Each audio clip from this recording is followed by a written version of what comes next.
적에 요한계시록은 해석을 할 적에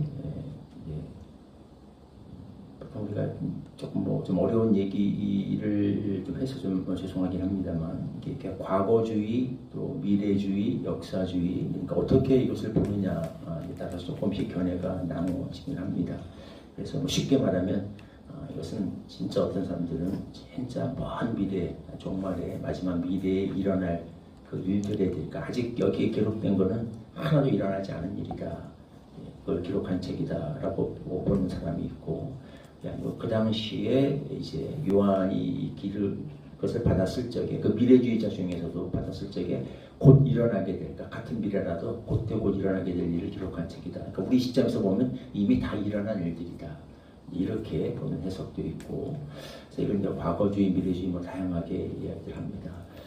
이야기를 하는데 우리가 가장 이 계시록을 안전하게 볼 수 있는 해석 방법은 우리가 이거 반복해서 지금 같은 시나리오를 반복해서 묘사하고 있다. 이걸 우리가 점진적 평행법이다라고 이야기를 합니다. 어쨌든 그 방법에 따르면 14장까지가 한 단락이 끝나요. 그래서 15장부터는 다시 또 예수님의 초림부터 재림 때까지 일어날 일 똑같은 시나리오를 다른 방법으로 묘사하는 거죠.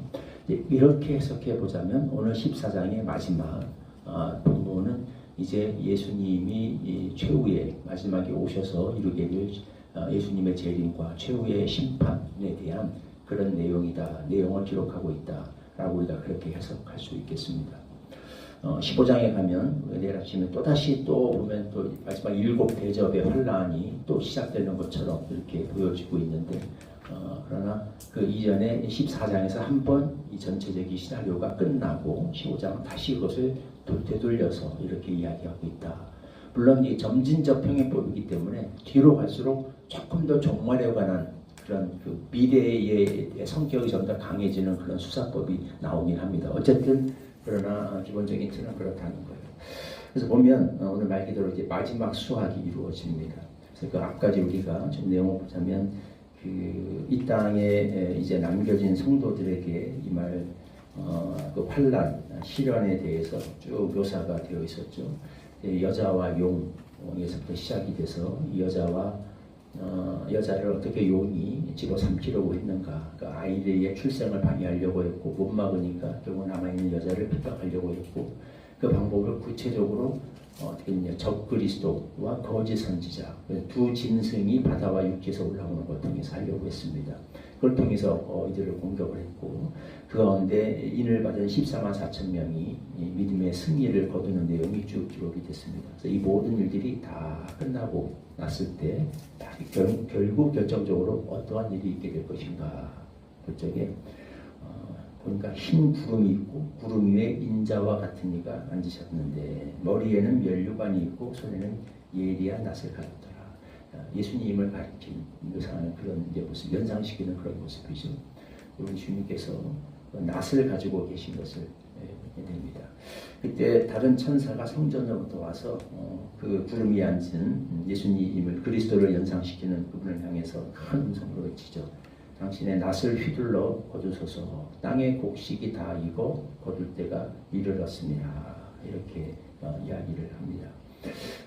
그래서 이 천사의 말을 듣고서 예수님께서 이제 낫을 휘둘러서 먼저 땅의 곡식을 거두게 되죠. 그 다음에 또 다른 천사가 와서 이야기를 나오는데 예리한 낫을 가졌습니다. 그래서 또 다른 천사가 이번에도 불을 다스리는 천사가 또 이 예리한 낫을 가진 자를 향해서 큰 음성으로, 그러니까 이거는 그리스도와 또 다른 천사예요. 그래서 낫을 휘둘러서 땅에 포도송이를 거두라. 그 포도가 익었느니라. 이렇게 해서 이제 또 한 번의 수확을 거두게 되는데 이 포도송이의 수확은 우리는 보통 성경에서 포도 하면 이제 열매를 상징하죠. 근데 이 계시록에서는 다릅니다. 계시록에서 포도는 이 심판을 상징해요. 왜냐하면 이 포도를 걷어서 포도주를 만드는 틀에다 놓고 발로 밟거든요. 전통적으로 이렇게 포도를 놓고 발로 밟아서 즙을 짜냅니다. 이렇게 빨간 물이 막 튀죠. 이게 심판을 상징하는 거예요. 심판의 수확이 있게 될 것을 이야기를 나타내고 있는 거죠. 자, 맨 마지막에 이루어질 일이 무엇인가? 이 모든 고난의 때가 다 차고 나면 그러면 결국 우리 주님께서 오셔서 수확을 하게 되죠. 참 신자들을 먼저 거두십니다. 양과 염소를 나누고 알곡과 쭉정이를 나누듯이 참 보리와 가라지를 나누듯이 이렇게 최후의 심판이 이루어지게 돼서 그동안 믿음으로 이 모든 환난과 핍박 속에서도 타협하지 않고 짐승에게 경배하지 아니하고 그 표를 받지 않고 믿음의 순결을 지킨 그 모든 성도들을 다 이렇게 모으시는 구원을 모으시는 그런 때가 올 것을 이렇게 말씀하고 계십니다. 구원이 이루어지고 나면 구원이 다 이렇게 참 성도들이 거둬지고 나면 그럼 남겨진 자들에게 남은 것은 심판이죠. 그래서 심판. 그래서 두 번째 천사가 이제 심판을 행하는 그 천사가 와서 마지막 최후의 진노의 그런 그 재난과 환난을 그들에게 퍼붓게 됩니다. 그래서 이것을 포도주를 짜는 것으로 묘사했어요. 이거는 지금도 이제 이스라엘에서는 전통적인 이런 방법으로 이렇게 포도주를 제조하기도 하는데 전통적으로 포도주 짜는 틀은 이런 그 바위를 파서 넓적한 틀을 만들고 거기에 포도를 다 넣습니다. 넣고 그 아래쪽에 한 단계 더 낮은 높이로 이렇게 틀을 만들어서 가운데는 구멍으로 연결을 하고 그럼 위에서 사람이 발로 다 밟죠. 작은 밟아서 포도주를 다 으깨서 하나도 이제 빠져나가는 것이 없도록 신발을 벗고 맨발로 들어가서 포도 하나라도 놓치지 않도록 올라가서 다 밟아줍니다. 밟아서 이렇게 물을 다 짜내게 되죠. 그러니까 사실은 이제 시각적, 비주얼적으로 보면은 좀 끔찍하죠. 빨간 물이 계속 튀니까 이만큼 심판이 얼마나 참혹하고 철저하고 그렇게 무서운 것인가를 이런 포도주를 밟는 시각적인 묘사를 통해서 말씀하고 계십니다. 그래서 여기는 예외가 없죠.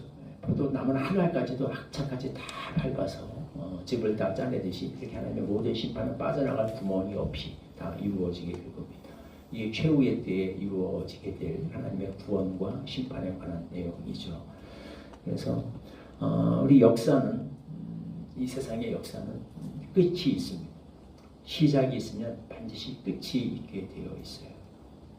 그래서 역사는 뭐 그냥 불교에서 말하듯이 그냥 시작도 없고 끝도 알 수 없이 계속 이렇게 빙글빙글 돌아가는 것이 아니라 명확한 출발점이 있고 마지막 종말점이 있게 됩니다. 하나님께서 이 시작에서부터 끝까지 역사를 쭉 이 방향을 향하여 일관적으로 역사를 이끌어가고 계십니다. 그래서 반드시 끝이 오게 되는데 그런 때가 차야 되죠. 오늘 보면 이것이 진행될 적에 각 천사들이 와서 이야기를 합니다. 무슨 때가 이르렀다. 구원의 때가 이르렀다. 심판의 때가 이르렀다. 특별히 심판의 때가 이르렀다라고 이야기하는 그 예리한 낫을 가진 자를 향해서 낫을 휘둘러서 포도송이를 거두라라고 할 적에 이 천사가 불을 다스리는 천사라고 얘기했어요. 이 불을 다스리는 천사는 앞에 우리가 다뤘던 내용을 보면 그 향로, 성도들의 그 기도가 담긴 그 불, 그 향로를 하나님께 올려 가지고 갔던 그 천사입니다. 그러니까 이 속에 뭡니까? 성도들의 계속적인 그 기도가 쌓여 있었다라는 것이 암시되어 있죠.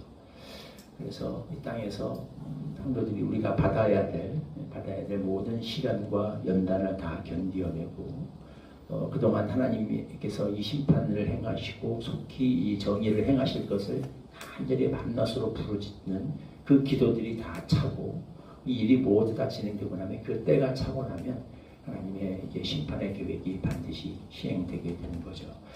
믿는 자들에게 이것은 영광스러운 구원의 순간이 될 것이고 믿지 않는 자에게는 처절한 심판의 무서운 심판의 시간이 될 것입니다.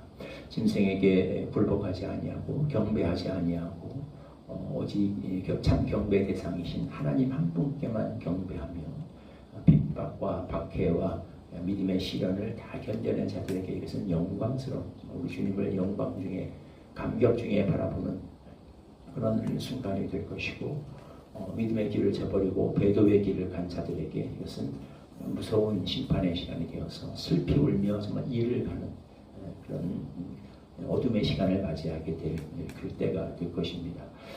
중요한 것은 때가 반드시 온다라고 하는 거죠. 이 땅에서 우리 성도들의 삶은 우리 궁극적인 소망은 이때죠. 우리 신자들은 이 소망 가운데 살아가는 사람들입니다. 우리는 이런 소망으로 구원을 얻은 자다. 신자의 다른 별명은 소망으로 구원을 얻었다. 바울이 그렇게 표현했는데요.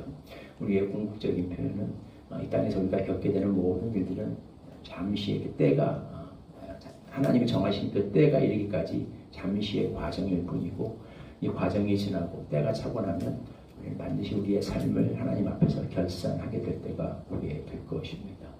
믿음에 우리가 땅에서 믿음으로 우리의 순결을 지키며 사는 것은 주님이 말씀하신 것처럼 그것은 참 좁은 길을 가는 삶이고 계시록에서 반복해서 자꾸 암시되고 있는 것처럼 이것은 결코 만만치 않은 극심한 산통을 견뎌내는 것 같은 아기가 출산하기 전까지 산모가 겪어야 되는 산통과도 같은 그런 시간을 막다트려야 되는 그런 시간이 될 것이지만 이것은 영원히 지속되지 않을 것이고 무의미한 고통이 아닐 것이고 때가 차고 나면 정말 옥동자의 탄생, 부모가 아이의 탄생을 보고 기뻐하듯이 우리 주님의 재림 속에서 주님의 얼굴을 다시 보게 될 그 영광스러운 순간을 맞이하게 될 그런 의미가 있는 그런 환란이고 고통인 것이죠.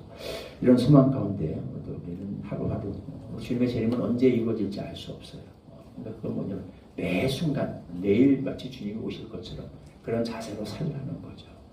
그런 심정으로 오늘 하루를 우리에게 남겨진 그런 삶을 살아갈 수 있어야 하겠습니다. 우리에게 그런 은혜를 허락해 주시기를 기도합니다. 15절 말씀, 15절과 16절 말씀을 같이 한 목소리로 읽겠습니다. 시작. 또 다른 천사가 성전으로부터 나와 구름 위에 앉은 이를 향하여 큰 음성으로 외쳐 이르되 당신의 낫을 휘둘러 거두소서. 땅의 곡식이 다 익어 거둘 때가 이르렀음이니이다 하니 구름 위에 앉으신 이가 낫을 땅에 휘두르매 땅의 곡식이 거두어지니라. 하나님, 많은 환난과 또 시련이 지나고 난 뒤에 결국 우리 주님께서 그 낫을 휘둘러서 이 땅에 알곡을 거두는 때가 이르게 된 것을 요한이 환상 중에 보았습니다. 하나님, 이것이 우리의 역사가 맞이하게 될 종말이요 종착역인 것을 우리가 다시 한번 깨닫고 영접하고 붙잡습니다. 이 땅에서 우리 주님의 재림이 임박하기까지 종말의 때를 믿음의 순결을 지키며 산다고 하는 것은 그렇게 만만치 않은 일이 될 것임을 우리 주님께서 말씀하셨고 또 계시록 말씀을 통하여서 좀 보여주고 계십니다. 이것은 짐승에게 머리 꿇지 아니 무릎 꿇지 아니하고 오직 참 경배 대상이신 하나님 한 분만을 경배하며 어린 양의 인을 가진 자로서 믿음의 순결을 지키며 살아가는 이 삶은 좁은 길을 가는 길 걷는 그런 힘든 여정이 될 것입니다. 그러나 이것은 영원하지 아니하며 반드시 마지막에 그 때가 다 차고 나면 우리 주님의 재림과 또 구원과 또 상급이라고 하는 영광스러운 순간을 맞이하기 위한 산통과도 같은 의미 있는 과정인 것을 기억하게 하여 주시고 믿음과 이 확신과 이 소망 가운데 주님 오시는 그날까지 우리에게 주어진 남겨진 그 시간을 힘차게 살아낼 수 있게 하여 주시옵소서. 아멘. 예수님의 이름으로 기도하옵나이다. 아멘. 180장 3절 같이 부르시고 주님 가르쳐 주신 기도로 함께 기도하겠습니다. 주님